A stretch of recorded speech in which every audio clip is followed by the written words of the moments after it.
Magandang araw sa ating lahat. Flower numbers naman tayo for today's journal. Yung mga pads na ginunting ko ay printed. Pwede namang mag-cut na lang ng colored papers, kaso wala pala akong brown.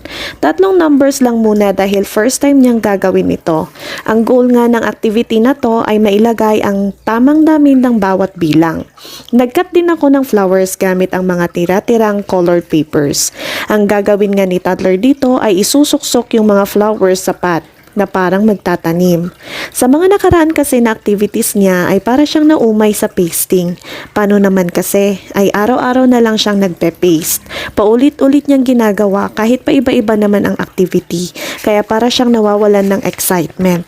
Kaya nag-isip ako ng journal na hindi na pasting. Last week ng pagiging 15 months old niya nung ginawa niya ito. First time pa nga lang niya gawin ito kaya ina-assist ko siya ng todo.